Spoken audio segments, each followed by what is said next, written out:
what publishers don't know about book selling is the question. Oh, yeah. I'm like, it is like huge, Booksellers also know that it does matter when they bring in 2 or 3 copies of a book. It really matters to the author and it really matters to the publisher. I think it's, how to get the bookseller to represent the small presses as well as they do the big 5. This is a really hard question. Am I allowed to swear on this podcast? I'm Joe Beal, the founder and CEO of Microcosm Publishing. I'm also the author of A People's Guide to Publishing, which distills what I've learned from selling millions of books over the past 28 years. I'm Ellie Blue, the Vice President of Microcosm. We started this podcast to share what we've learned with newer publishers, so you can learn from our mistakes. Or maybe you just want to learn about the publishing industry. This week, we returned to the Pacific Northwest Booksellers Association Fall Regional Show to talk to publishers and booksellers about their ideas about how publishers and booksellers, see what I did there, could collaborate better together. Ooh. We asked this question when we interview booksellers for our Bookstore Solidarity project, and I love the answers. I absolutely love it. Everyone has such insights into this. And everybody feels misunderstood. I think everybody feels like nobody else understands how difficult their job is. That's sort of the prevailing response. I know, it's such a scarcity economy where instead of seeing that everybody else is as economically straightened as we are, it's easy for us to be like, oh, they're getting such a great deal from us at our expense. Right. But in fact, there should be more to go around. What's going on? What is something that you wish more booksellers knew about publishing? Well, I think a lot of booksellers know how hard it is, but that would be my answer. It's really hard. I remember pre-working for Copperfields, I would send promotion after promotion. I was like, why won't they do the promotion? And then I work in the bookstore, I'm like, oh my God, they're beleaguered, they have no time, there's books everywhere. It's like, oh my God, okay, I totally get it. But each time a bookstore takes one of our books onto their shelves and takes a chance on one of our authors is a really important thing for us. We care. We love it. I think so much of what indie bookstores want to do is we want to support these authors, but there's not a lot of money. And, maybe, I had one publisher who was actually really great. And they're like, oh yeah, if you get a new account with us, you get a discount. But it's like, I shouldn't only be able to get a discount if I'm new. Maybe, as much as, and I know it's maybe not possible, but I'm like, if I've been a store with you for a year, maybe you throw another discount, maybe just ask people hey, what is hurting right now? When you say the word indie press, what does that mean? Because for me, I don't do poetry or fiction or romance, books in translation, things that tend to be in that indie pick shelves at a bookstore. I'm gift, impulse. We appreciate that shelf space so much, and we always teach our authors that generally when a bookstore takes on books, it may be 1 or 2 copies or 3 copies. They're not going to sell 20 copies unless they're doing an event or they're famous. We have the famous houseplants and their fucked up thoughts.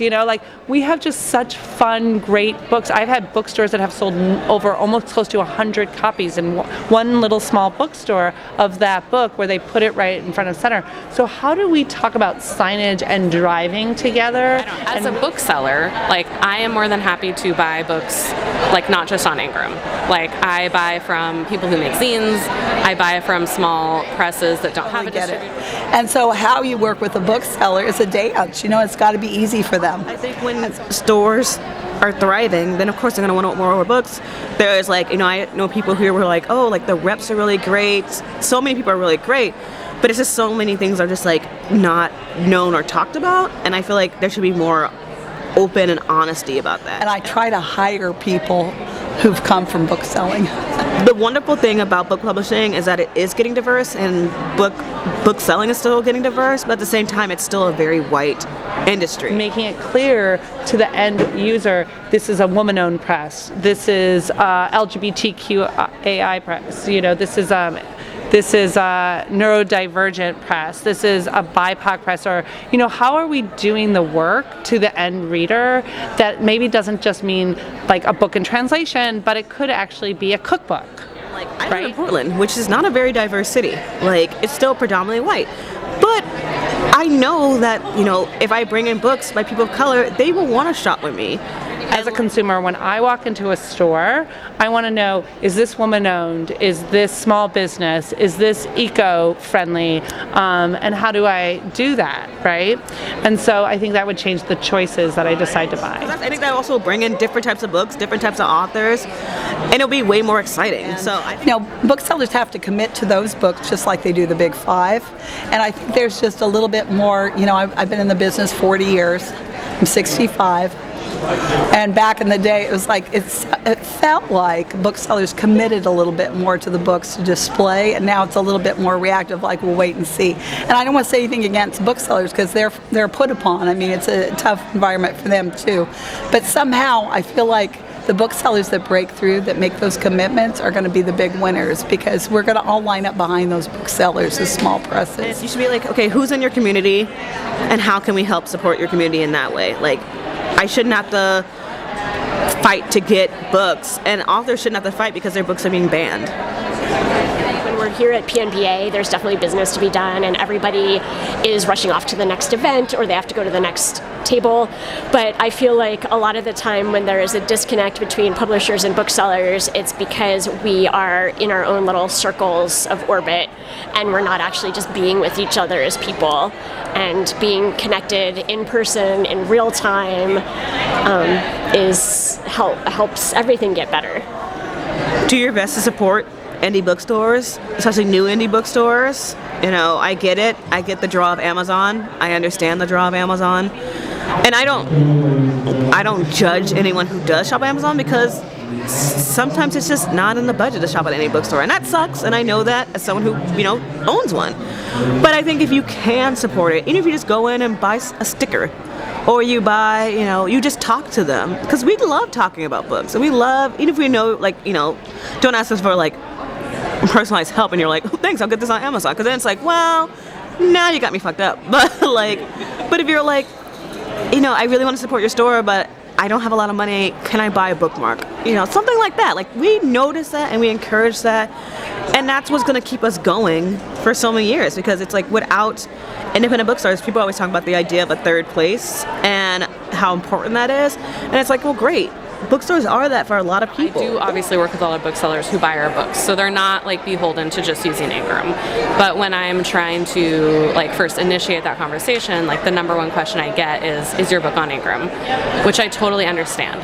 But sometimes it feels like that's maybe the end of the conversation. Or you could just take a risk on a smaller author or a smaller press. So that would be my collaboration. It would just be telling people what to do. We always get such good ideas to implement from these. Mm-hmm. Right. It's true. We can, in fact, work together better with publishers and with booksellers because of ideas shared with us freely. And so can you write into us with your best ideas and your worst ideas. Yeah. And your best worst ideas. The best worst ones are actually the best ones. And usually the best ones are the ones that begin, well, maybe this is a bad idea, but... or maybe this wouldn't work, but... We should definitely not do this, but... I'm all ears. And then we do it and it works. Yeah. Yep. Thanks for joining us once again. Please send your questions to podcast@microcosmpublishing.com so we can answer them on future episodes. And please give us 5 stars on iTunes and everywhere else that podcasts are reviewed. You can find us on the internet at microcosm.pub. On Twitter at microcosm. On Facebook at Microcosm Publishing. On Instagram at microcosm_pub. And here in Portland, Oregon on North Williams Avenue. Thank you so much. Have a wonderful week.